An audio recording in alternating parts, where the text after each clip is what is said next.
Alhamdulillahirrabbilalamin. Nikmatnya. Assalamualaikum warahmatullahi wabarakatuh. Sampurasun wargi dulur baraya sadayana, tepang danguri sareng simkuring Mang Ian Kidemang Gunung Halu dina acara anu maneuh nyaeta Dongeng Sunda.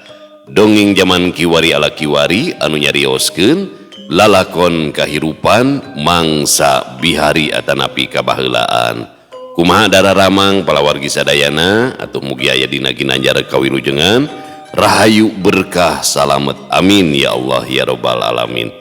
Dina waktos ieu simkuring sejak midangkeun hiji jejer carita anu judulna Dewi Sekar Taji bagian ka-11 karya Kang Rompis dua atanapi Kang Yepi Cahyadi. Kumaha ieu salajengna lalakon Dewi Sekar Taji lalakon sagara adanya anu lunta ti imah kamari mah dialungkeun dah kawahangan pedah dituduh mawa kabur pamajikan baturnya. Nah biasa nama kitu dina lalakon kahirupan mah kudu ngalaman heula peurih, kudu ngalaman heula bubuk hancur. Nah lalakon carita biasana dimulai di dinya. Da kapala wargi sadayana anu ngalaman kapeurih ka nyeri buah eta panto pamuka lalakon urang sabenerna teh nya. Oh tah eta hikmah dina satiap carita dongeng teh.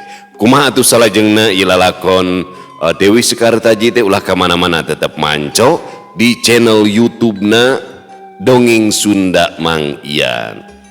Kitu nya anu parantos subscribe simkuring ngahaturkeun rebu nuhun laksa ketika bingahan atau mugia sing tiasa janten rencang nu ngahibur ka palawargi sadayana nya.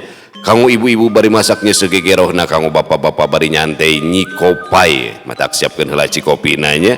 Oke di pada melah di tempat konveksi bari ngajait ngobras motongna ngancingna di tempat cukur, di pabrik, di kantor, di pasarnya, di tempat bangunan, di perjalanan, pokona mah kum kadulu-dulu nu aya di lemur baraya nu aya di kota oge di pangumbaraan kumargi teu sakedik wargi-wargi urang nu aya di luar daerah bahkan luar negeri sok mararanco senadina dongeng Sunda Mang Ian teh asa aya batur komo umur geus kalolot teh jadi rusras nya. Asa cuang cieung asa malikeun di ingetan-ingetan urangnya ka inung bapak urang ka akinini urang da ku sibuk dunia mah geuning urang udag dunianya boro-boro inget ka akinini tapi nalika ngupingkeun dongeng jadi rusras kagagas tah kenangan hirup teh nu endah namanya. Da kitu ulah hilap di like di komen sareng di share link nanya pokokna mah nu teu komen burut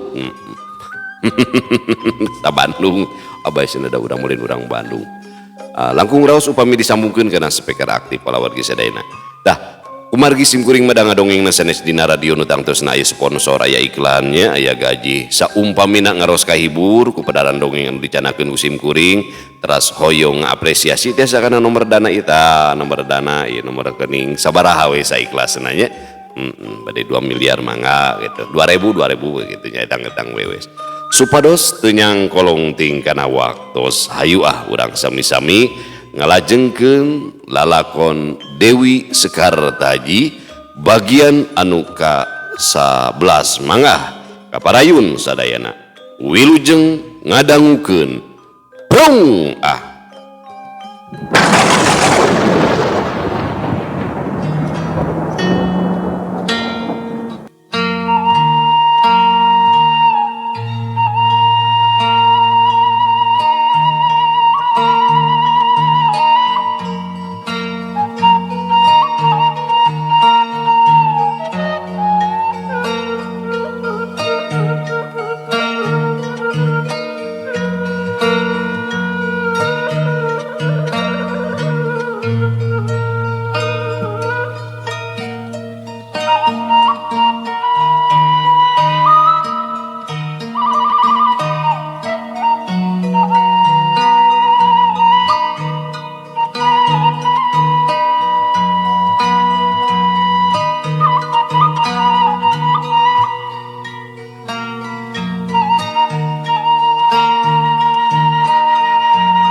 kocapkeun kayaan di puseur dayeuh kagubernuran Gunaloka.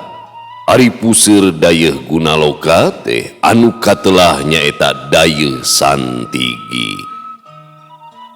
Dina hiji waktu dayeuh Santigi asa beda ti sasari karasa leuwih rame. Loba jalma pating alabring ti suklak ti siklukna minuhan jalan dayeuh Santigi.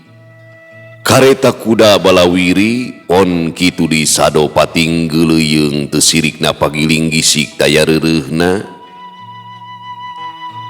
Dina poe eta pisan di dayeuh Santigi aya pasanggiri kabinengkasan atawa kaparigelan dina widang ulin silat. Ngan dina taun ayeuna mah aya bedana lintang timintonkeun kaparigelan dina ibing silat. Aya oge pasanggiri anu jago. Unggal kabupatian geus tangtu ngutus wawakilna pikeun miluan kana eta pintonan. Tiap kabupatian ngirimkeun dua wawakilna, anu hiji pikeun mintonkeun kaparigelan dina widang ibing silat, anu hiji deui pikeun ngaduowosen jeung wawakil ti kabupatian sejena atawa kasebutna ngadu jago. Geus pasti para jawara bakal tandang hayang nembongkeun pangabisana. Ari wawakil ti kabupatian sasatna mah jawara pinilih anu pangpunjulna di wewengkonna, anu miluan kana pasanggiri teh muridna paguron silat anu sumebar di tiap kabupatian sarta kacangking ku kagubernuran Gunaloka. Di sisi jalan anu rek ngajugjug ka alun-alun dayeuh Santigi pinuh ku nu daragang teu sirikna pating jalajar. Ari anu daragang ti mimiti dagang kadaharan tug nepi ka anu dagang papakean. Jalma-jalma anu daratangna ti lemur jauh mah loba anu ngadon ngaraso heula di lebah dinya teh.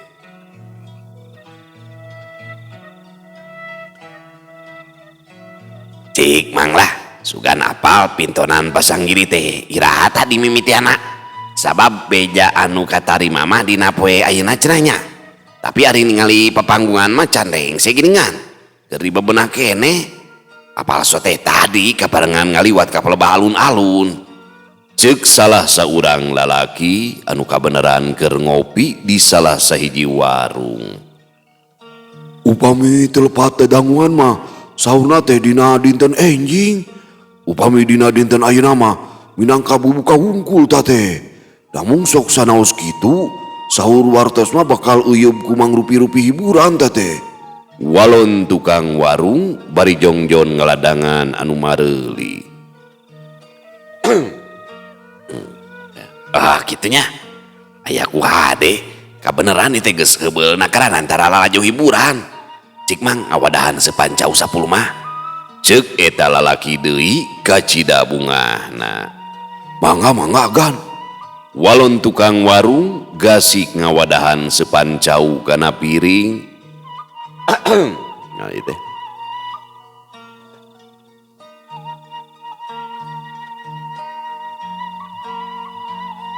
Kang Tarja, cik saha sakirana anu bakal unggul dina ieu pasanggiri? Maksud teh jawara anu ngadu kaparigelan dina widang kapelitan. Sabab anu miluan kana ieu pasanggiri teh kabeh oge para muridna paguron silat apanan. Lain kitu nya. Dari ieu can pernah maca heula yo, teu pernah latihan heula ngadongeng nanya. Abdi teh kakarek maca ieu dongeng kitu. Ulah nyarekan mun salah. Ke diedit deui jang YouTube. Nya. Oh. Logat mana itu nya? Itu logat mana itu? Sabab anu miluan kana ieu pasanggiri teh kabeh oge para muridna paguron silat apanan. Ceuk salah saurang lalaki tumanya ka baturna anu ngaranna Tarja. Oh nyeta bingung euy. Lantaran kabeh oge miboga kaunggulan sewang-sewangan. Oh tapi ceuk wijama aya jawara ngora anu miboga pangabisa luhur. Lamun teu salah mah ngaranna teh si Kalong tah. pawakil ti Kabupatian Giriwangi. Cek we jama deui si eta si Kalong teh murid kahijina Ki Suminta anu miboga paguron ngapak mega. Eta oge karek ucuk can karuhan benerna. Walon tarja ngajentrekeun ka baturna. Amun kitu mah sapagodoh ceng kuring, lantaran beja anu katarima teh sarua pisan jeung Kang Tarja. Tapi kangaranan pangabisa da teu bisa ngan sauku di sawang di lelebah. Lantaran dina emprona mah geuning teu kurang jawara pinunjul anu ngalaman kasoran kulawan anu dianggap teu pira pangabisana. Ceuk eta lalaki deui mere wewengan ka Tarja. Dong si lain ngomong lah bentes. Biasana mari nyarita teh sok ngabelak-bak badis kokocoran mangpat ente mah. Pokna Tarja bari ngagagak seuri. Baturna Tarja tenemalan inyana sarua ngagagak seuri. Kacarioskeun di bumina gubernur nyaeta Prabu Jaya Kancana, para pangagung tos sarumping pon kitu di para tatamu sejena sami tos araya di bumina Prabu Jaya Kancana. Ari kagubernuran Gunaloka wewengkonna ngawawahan 8 kabupatian di antarana Kabupatian Rancamekar, Kancana Jati, Banjar Tengah, Giriwangi, Cilamaya, Pasir Luhur, Cikadung, jeung Kabupatian Cihanjuang. Dina mangsa bihari, kagubernuran Gunaloka mangrupakeun hiji karajaan anu kawilang gede sarta miboga wewengkon anu kawilang lega. Karajaan Gunaloka kawentar Karajaan Beunghar Sugih Mukti Kertaraharja. Ari anu jadi papayung nagara Gunaloka taya sanes lintang ti Prabu Jaya Kancana. Nepi ka hiji mangsa datang bangsa Portugis ngaranjah ka Karajaan Gunaloka. Prabu Jaya Kancana ngeprak balad pikeun ngayunan pasukan Portugis. Atuh der pasukan Portugis jeung para prajurit Karajaan Gunaloka teh perang campu. Mangsa harita pasukan Portugis marake bedil ingar jeung sanjata Mariam, uguh bae para prajurit Karajaan Gunaloka anu sanjatana ukur marake panah jeung tombak teh kawalahan. Dina waktu sakedeung para prajurit Karajaan Gunaloka kadese teu mampu ngayunan pasukan Portugis. Dina kayaan genting, Prabu Jaya Kancana kadatangan Mayor Jenderal Richard Van Hoblen. Dina eta saa Mayor Jenderal Richard Van Hoblen teh salaku wakil Panglima Kerajaan Walanda mereka sanggupan rek ngadekeng ka Prabu Jaya Kancana. Dina mangsa harita oge Kerajaan Walanda sarua keur perang jeung Portugis anu didekeng ku Spanyol. Perangna Kerajaan Walanda jeung Portugis meh campuh di unggal wewengkon anu aya di nagara sejena. Pikeun ngukuhkeun pangaruhna, pasukan Kerajaan Walanda make politik hierarki nyaeta ngarangkul ka pihak pribumi ku jalan mere dekengan ku kakuatan militerna. Telila di antarana pasukan Portugis serah bongkokan ka prajurit Kerajaan Gunaloka anu dibantuan pasukan Kerajaan Walanda. Satu tas rengse perang jeung Portugis, pihak Kerajaan Walanda ngayakeun gempungan jeung Prabu Jaya Kancana. Dina eta gempungan, pihak Kerajaan Walanda nyieun surat kasaluyuan jeung Prabu Jaya Kancana. Dina eusi eta surat kasaluyuan netelakeun lamun Kerajaan Gunaloka kudu dirobah jadi kagubernuran Gunaloka, tapi anu jadi gubernur nama anger bae Prabu Jaya Kancana. Pihak Kerajaan Walanda teu langsung kitu wae ngarobah pamarentahan lantaran Kerajaan Walanda can kumawasa sagemblengna di tatar Pasundan. Prabu Jaya Kancana ukur bisa tumarima kana eta kasaluyuan lantaran rumasa geus dibantuan ku pihak Kerajaan Walanda. Leuwihna ti eta Prabu Jaya Kancana kudu tunduk kana aturan Kerajaan Walanda anu diwakilan ku gubernur jenderal marengan kerajaan Gunaloka jadi kagubernuran, pihak kerajaan Walanda ngangkat sarta ngistrenan sababaraha urang bupati. Tina 8 kabupatian ukur aya 2 anu bupatina masih kene hereh-rehan Prabu Jaya Kancana, nyaeta Bupati Rancameka Raden Wijaya, hiji deui Raden Unggaran anu jeneng bupati di Banjar Tengah. Pikeun nalingakeun lumangsungna pamarentahan, kerajaan Walanda ngistrenan Tuan Rainer van Hotman jadi residen, sok sanajan residen pangkatna sahandapeun gubernur, tapi miboga kawasa pikeun nyieun kawijakan keur sakumna para bupati anu aya dina cangkingan kagubernuran Gunaloka. Kangaranan bangsa Walanda geus tangtu licik cilimit sarta miboga maksud sejena ngan untungna Tuan Rainer van Hotman kacida bageurna loba babantu ka Prabu Jaya Kancana. Lian ti eta pamajikan Tuan Rainer van Hotman pituin urang Sunda nyaeta Enden Rasmaya, cek beja selenting bawaning angin pamajikan Tuan Rainer van Hotman anu munggaran geus tilar dunya. Kocapkeun deui kayaan di dayeuh santigi para tatamu tos caralik dina korosina sewang-sewangan anu caralik di jajaran pangpayuna nyaeta para bupati anu disarengan ku garwana katut palaputrana. Dipengkeureun para bupati caralik para demang katut kaluargina. Prabu Jaya Kancana getos aya di dinya, anjeunna calik dina korosi pangpayuna disarengan ku garwana Enden Saripah oge putrana anu wastana Enden Sipa. Para punggawa aya kana puluhna pating jarga bari nyaroren bedil ingar dina tak-takna. Tekung silila aya kareta kuda eureun diburuan, tetela anu datang teh Tuan Rainer van Hotman. Tuan Rainer van Hotman kairing ku garwana Enden Rasmaya katut putrana Sarah van Hotman. Basa paambrok sareng Prabu Jaya Kancana, duanana silih bagiakeun bari cungcong sasalaman. Kitu deui para bupati jeung para demang sarua marunjungan ka Tuan Rainer van Hotman. Di antara riungan para demang katawis Raden Padma Kusuma sareng garwana Enden Balebat nuju caralik we ngapit putrana nyaeta Dewi Sekartaji. Ari Raden Santana anu calikna di beh payun ukur ngareretan ka palebah Dewi Sekartaji, geus sababaraha kali polahna Raden Santana katohian ku Dewi Sekartaji. Raden Santana remen dipolototan ku Dewi Sekartaji, tibatan kapok Raden Santana kadon ngahajakeun.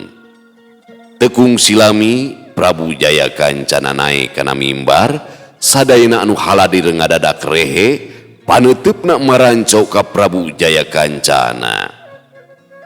Dina biantarana Prabu Jaya Kancana netelakeun ka balarea, lamun acara pasanggiri adu jago lain harti rek neangan jawara sakti anu suda kulawan, tapi rek ngarakeutkeun duduluran manjangkeun babarayaan, pon kitu deui pikeun sasama paguron kudu silih hargaan ulah boga dir ngarasa pangpunjulna. Dina eta saah oge Prabu Jaya Kancana mere iber pikeun sakumna anu miluan kana eta pasanggiri.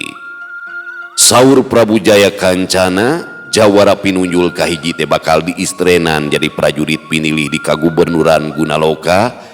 Jawara pinunjul kadua jeung katilu bakal dibere duit anu kawilang gede pangajina.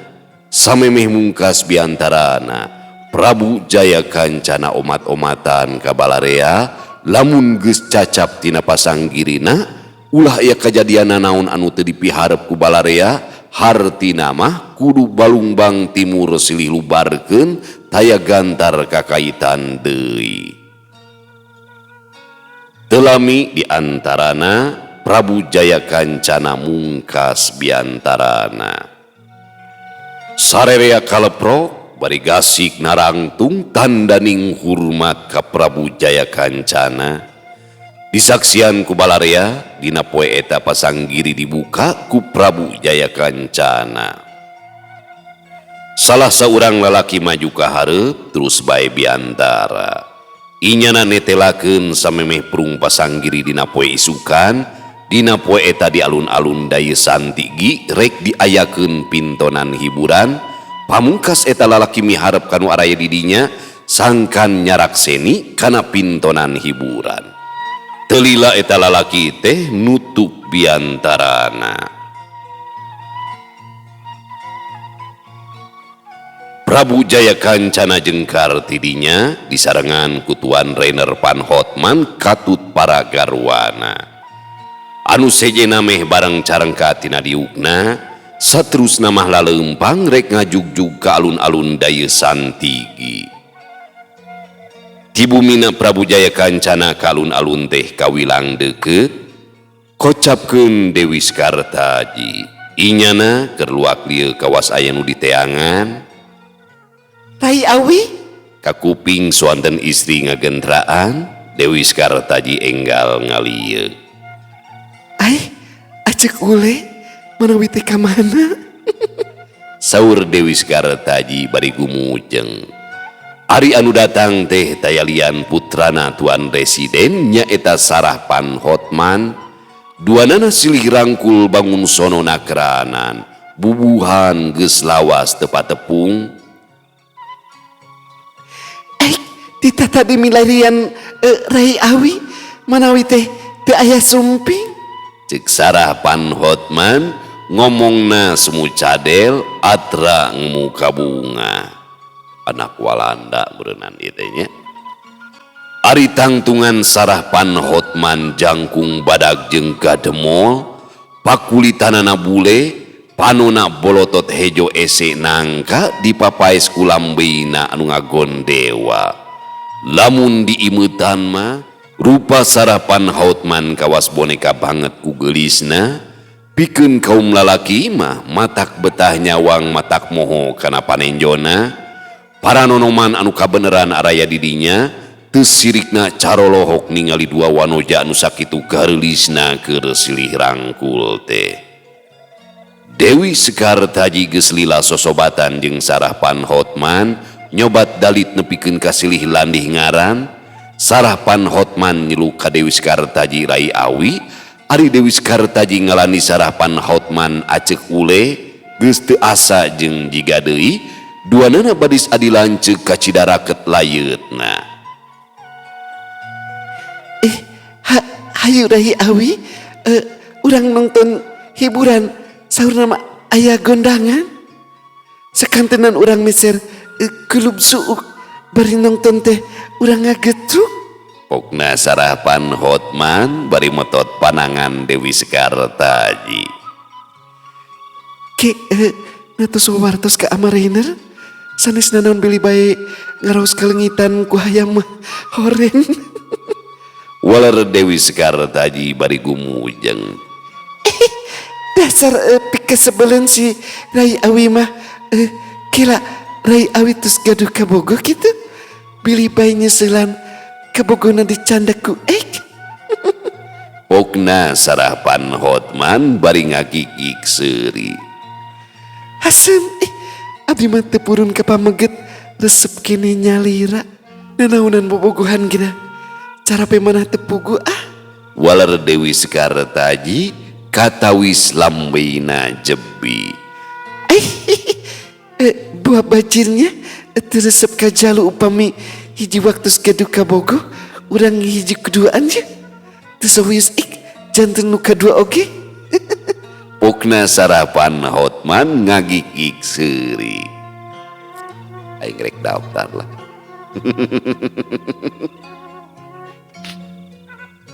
Gitu carana mereka daftar. Menyiih buah ebel tesu diabrig-abrigan kedah di dua rasa kajen ngusap birit bari luncat. Tapi kita kumaha engke bae asal diabdi pang sering nekilir. Waler Dewi Sekartaji bari ngagigik socana ngiceupan ka Sarah Van Houtman. Antuk nama dua nana ngagikik seuri bari silih jembel. Telami diantarana den balebat ngagupayan ka Dewi Sekartaji. Dewi Sekartaji jeung Sarapan Hotman gura-giru nyamperkeun ka Den Balebat. Di alun-alun jalma pagaliwota pasedek-sedek hayang lalajo panghareupna, kolot budak awewe jeung lalaki pabaliut minuhan sabudeureun alun-alun daya santigi. Nu daratang paciweuh ngaladangan, nu mareuli teu sirikna tuksel pilih genti. Para tatamu geus dariuk dina korsina sewang-sewangan, pon kitu di Prabu Jaya Kancana tos calik pangpayuna disarengan ku Tuan Rainer Pan Hotman. Garwana Prabu Jaya Kancana nyaeta Den Saripah, nuju uplek we ngobrol sareng Den Dasmaya nyaeta garwana Tuan Rainer Pan Hotman. Dewi Sekartaji calikna sagedengeun Den Balebat, anjeunna nuju uplek ngawangkong sareng Sarapan Hotman.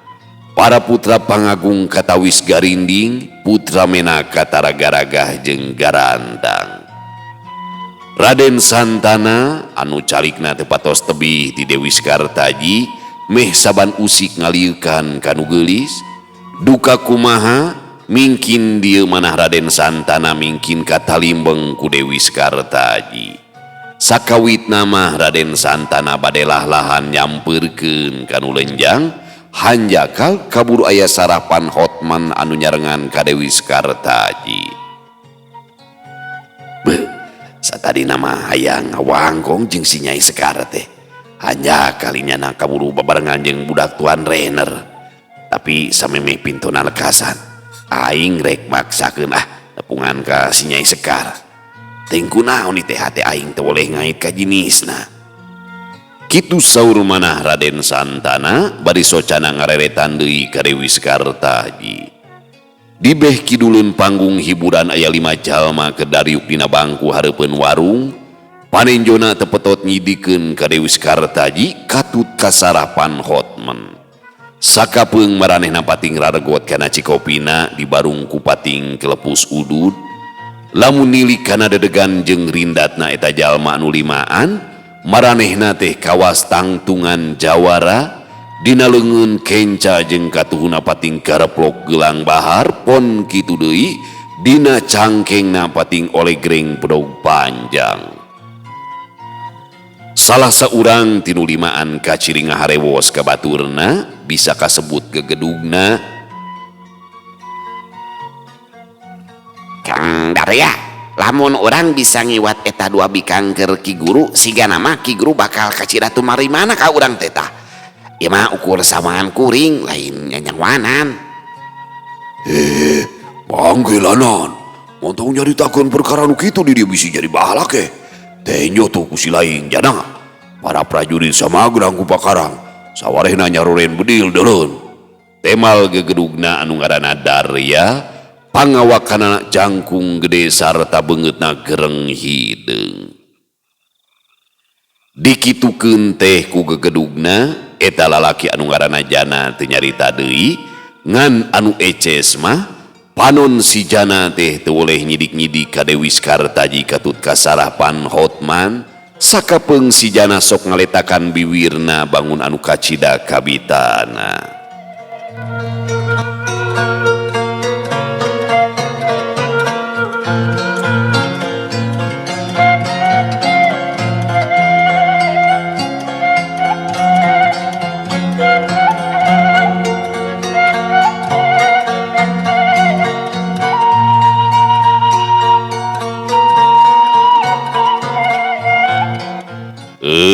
Pamirsa sadayana, waktosna parantos teu nyekapan deui cag urang tuna ilalakon Dewi Sekartaji.